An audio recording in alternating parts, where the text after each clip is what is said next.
नमस्कार, स्वागत है आपका नेशनल खबर पर। ये खबर आ रही है कि मोदी गवर्नमेंट हो सकता है आने वाले दिनों में काम करने का जो एक दिन का दायरा होता है, वो प्रोविडेंट फंड जो होते हैं, वो टेक होम सैलरी जो होती है, इन तमाम चीज़ों में बहुत सारी तब्दीलियां लाने जा रही हैं। जहाँ तक सवाल उठता है सरकार के द्वारा जो लेबर पॉलिसी है उसमें तब्दीली करने की, तो इस बारे में पहले भी एक हिंट दिया जा चुका है कि 12 घंटे काम कराया जा सकता है, बशर्ते कि सिर्फ 4 दिन काम कराया जाए। और 1 अप्रैल 2021 से और तब्दीलियाँ आ रही हैं। वेज कोड बिल्स जो हैं 3 नए आने वाले हैं इफ़ेक्ट में अप्रैल 1 से। तो जहां किसानों के लिए 3 बिल आए थे, वहीं पर अब जो ऑफिस में कामकाज करने वाले हैं उनके लिए भी 3 आया है, जिसमें कि ग्रेच्युटी और पीएफ में बढ़ोतरी हो सकती है।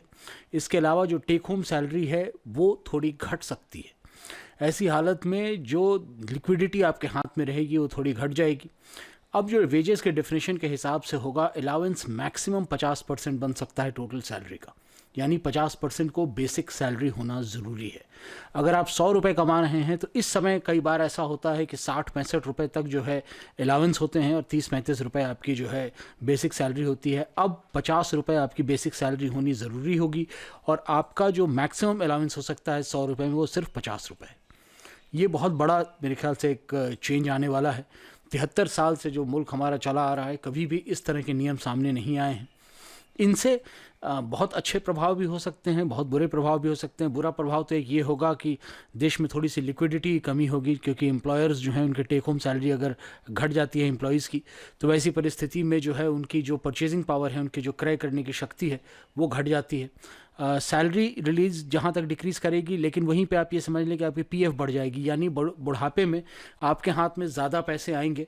जो अभी आप एक बात समझें कि चूँकि जो पीएफ होता है वो कैलकुलेट होता है बेसिक पे पे, तो अगर आपका 35 रुपये अभी बेसिक पे है तो 35 रुपये पर आपका कैलकुलेट होता था, अब 50 रुपये पर होगा।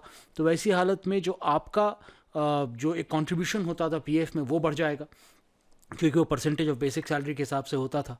और सिमिलरली जो है, जो आपकी कंपनी जो आपकी तरफ से करती थी, मैच करती थी उसको, उसमें भी तब्दीली आएगी। तो ओवरऑल रिटायरमेंट के बाद व्यक्ति के हाथ में ज़्यादा पैसे रहेंगे।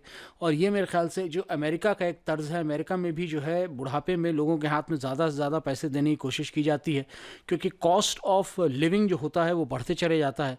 और कई बार हम ऐसा देखते हैं कि जो हमारी पीएफ होती है, या जो हमारी जो ग्रेच्युटी मिलती है, या कहिए कि जो आपको एक पेंशन जैसी चीज़ मिलती है, वो बहुत ज़्यादा फ़ायदेमंद नहीं होती है। बुढ़ापे में जाते जाते वो पैसे बहुत कम हो जाते हैं, रहने लायक नहीं बचते हैं।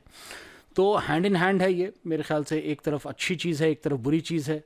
रिटायरमेंट का जहाँ तक मुझे लगता है ये बड़ा अच्छा चीज़ है, क्योंकि अभी तक क्या हो रहा है कि जो रिटायर होकर के लोग जाते हैं उनको हेल्थ के इंश्योरेंस तक लेने में हालत ख़राब हो जाती है। हेल्थ इंश्योरेंस बहुत महंगी होती है, प्लस जैसा कि आप जानते हैं कि नई नई बीमारियाँ आ रही हैं सामने, नए नए तरीके के इलाज आ रहे हैं।